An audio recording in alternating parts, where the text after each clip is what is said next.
Next topic है discriminant of a quadratic equation, जिसे हम डी कैपिटल डी से भी रिप्रेजेंट करते हैं। तो डिस्क्रिमिनेंट की क्या जरूरत पड़ी हमें, तो उसको देखते हैं कि discriminant of a quadratic equation is a mathematical expression that is used to determine the nature of roots, roots कह लो या सॉल्यूशन बोल लो, of a quadratic equation for a quadratic equation in the form. जैसे कि quadratic equation लिखता हूं मैं। सपोज ये हमारी स्टैंडर्ड क्वाड्रेटिक इक्वेशन है जिसमें ए बी सी जो है रियल नंबर्स हैं, जो कि हम पहले पढ़ चुके हैं।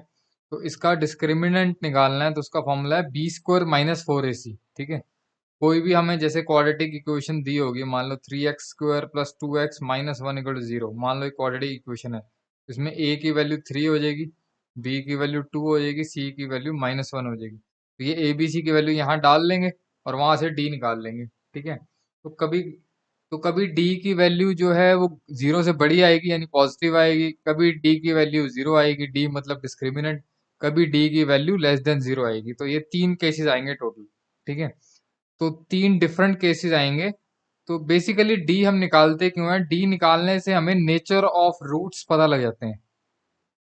अब ये जो वर्ड है नेचर ऑफ रूट्स, इसका मीनिंग क्या होता है? जैसे सपोज करो मेरे पास एक क्वाड्रेटिक इक्वेशन है, ये वाली।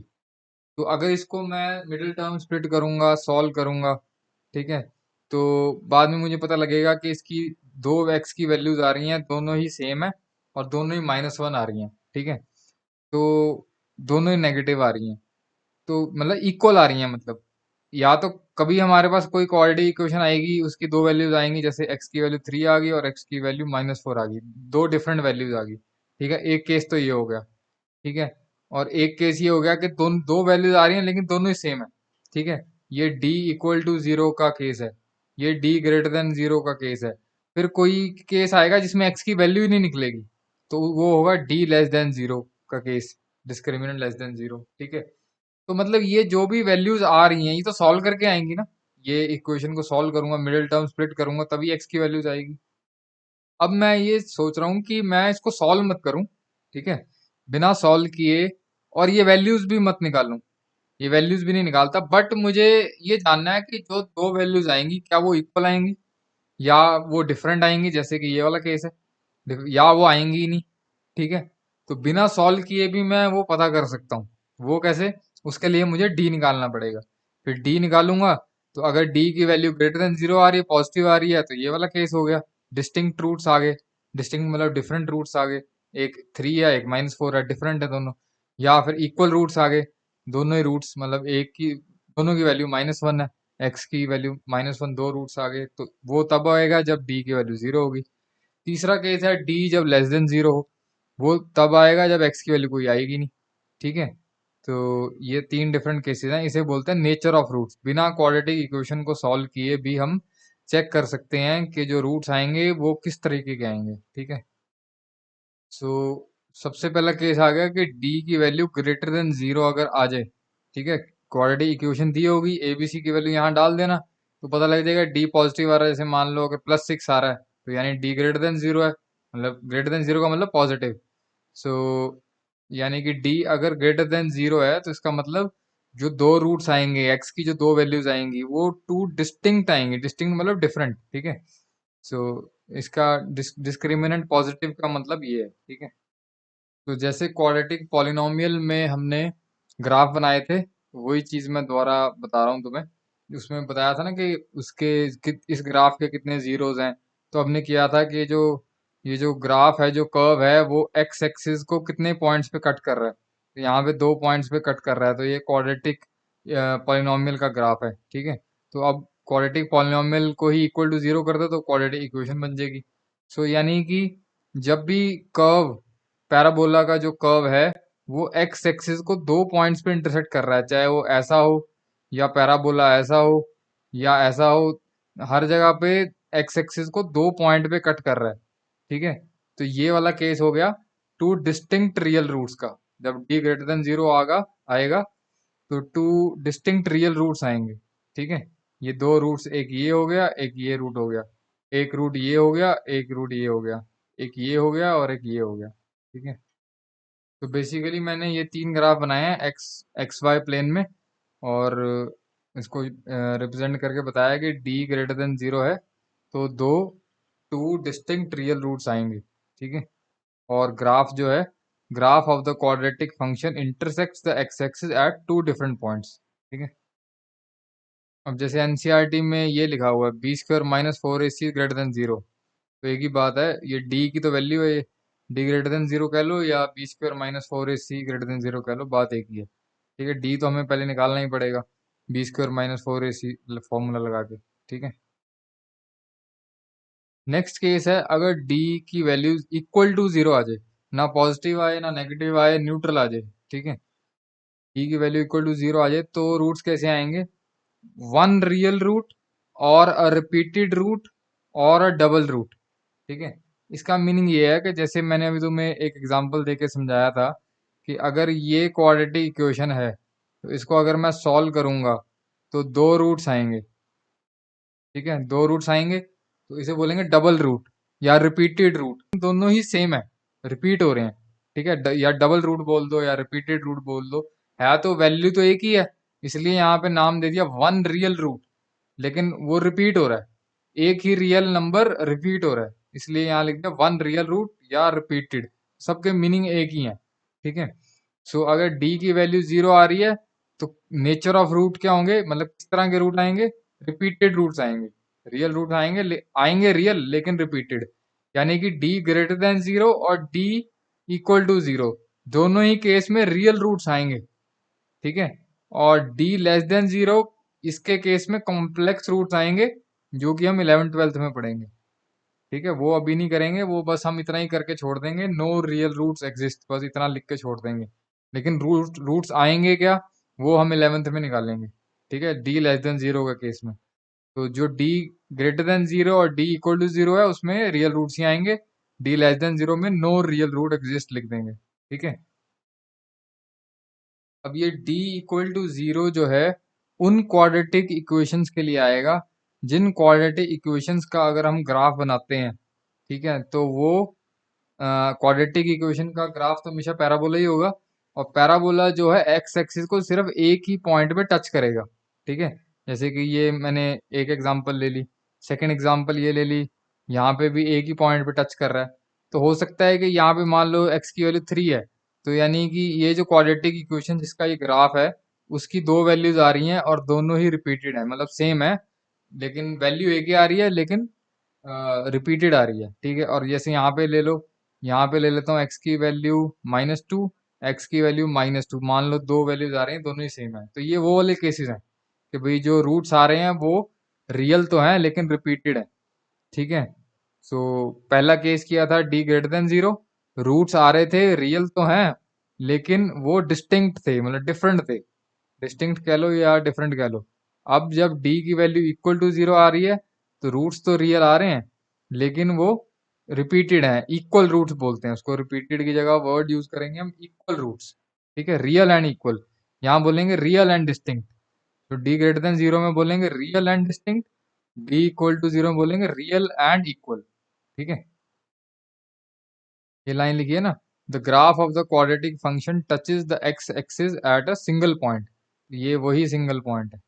ठीक है, तो ये लिख दिया मैंने, single point for repeated roots. ठीक है, बाकी अभी क्वेश्चंस करेंगे तो और ज़्यादा क्लियर होगा, जितना अभी समझ आ रहा है उतना ही समझ लो, क्वेश्चंस में जब हम करेंगे वैल्यूज निकालेंगे तो और ज़्यादा क्लियर होगा। ठीक है, बट अगर कोई भी कॉन्सेप्ट वाले लेक्चर को बार बार सुनोगे तो जितनी बार सुनोगे उतनी बार ज़्यादा क्लियर होगा। ठीक है, थर्ड केस आ गया कि जब d की वैल्यू लेस देन 0 आ रही है, सपोज मैंने d सॉल्व किया और वो आ रहा है 12 - 13, ऐसा सॉल्व करके कुछ ऐसा आ गया। ठीक है, तो अब d की वैल्यू नेगेटिव आ गई तो यानी d लेस देन 0 आ गया, तो ये वो वाला केस है। ठीक है, the discriminant is negative, in this case the quadratic equation has no real roots, तो तुमने कुछ नहीं करना आगे, मतलब जैसे हमें कोई क्वाड्रेटिक इक्वेशन दी होगी। ठीक है, सो जैसे सपोज मैं तुम्हें एक एग्जांपल दे रहा हूँ कि ये क्वाड्रेटिक इक्वेशन है, तो इसको मैं ऐसे लिख देता हूँ 0x + 1 = 0, लिख सकता हूँ ना, 0 × x तो 0 ही होता है, तो ये वाली इक्वेशन और ऊपर वाली इक्वेशन सेम ही है। तो अब मैं यहाँ से डी निकालता हूँ। डी होता है B square minus 4ac। B यहाँ पे कितना है? बी क्या होता है? एक्स का कोफिशिएंट है ना। एक्स का कोफिशिएंट क्या है? ये है 0। तो ये होगा 0 का स्क्वायर माइनस 4। ए कितना है यहाँ पे? 1 है। एक्स स्क्वायर का कोफिशिएंट ए होता है, ये 1 है। और सी कितना है? वो भी 1 है। तो ये आ गया -4। डी की वैल्यू आ गई -4 विच इज नेगेटिव, यानी कि लेस देन 0।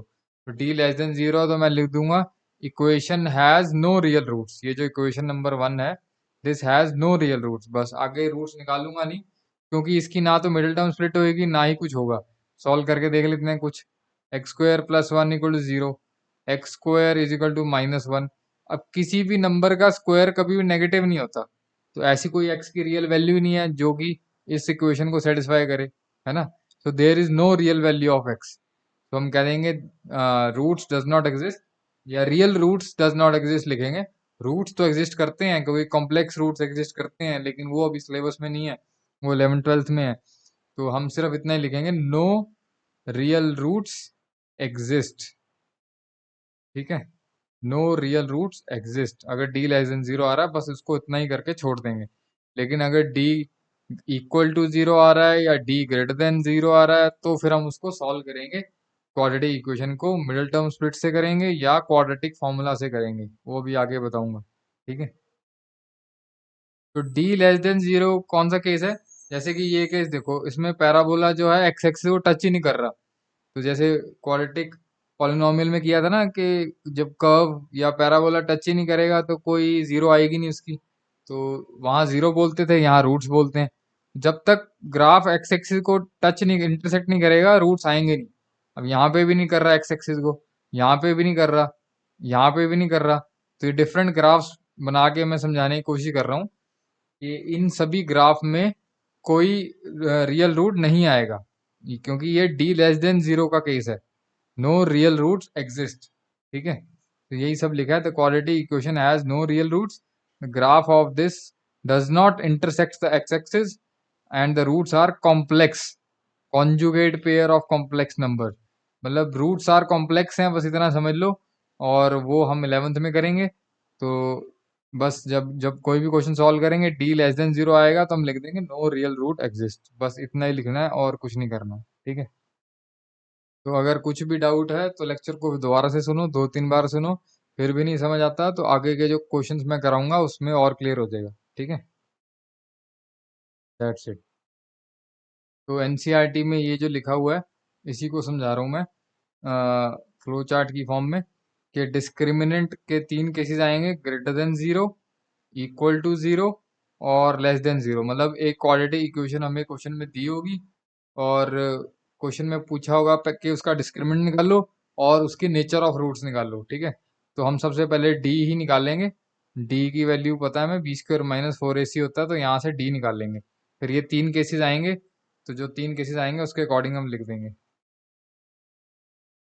तो अगर d ग्रेटर देन 0 आ रहा है तो हम लिख देंगे quadratic equation has real and distinct root. Distinct मतलब डिफरेंट।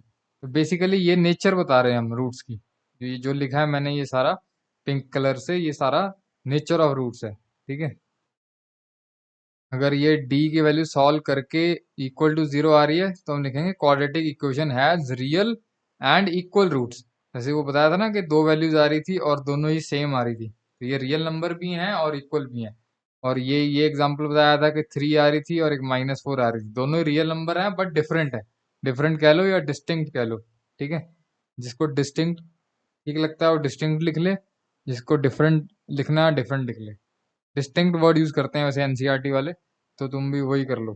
ठीक है, तो जिसका d लेस देन 0 आ जाए उसे बोलेंगे नो रियल रूट्स एग्जिस्ट या कॉम्प्लेक्स रूट्स एग्जिस्ट। ठीक है, लेकिन तुम यही सेंटेंस लिखो, नो रियल रूट एग्जिस्ट। ठीक है, तो ये समरी बता दी मैंने नेचर ऑफ रूट्स की। इसमें बस इतना ही था कि d की वैल्यू निकालो। सबसे पहला स्टेप क्वाड्रेटिक इक्वेशन को कंपेयर करके abc निकालो। abc निकाल के यहाँ डालो और d निकाल लो। फिर d निकाल के इन तीनों में से कौन सा केस है वो लिख दो। बस इतना ही करना है, दैट्स इट।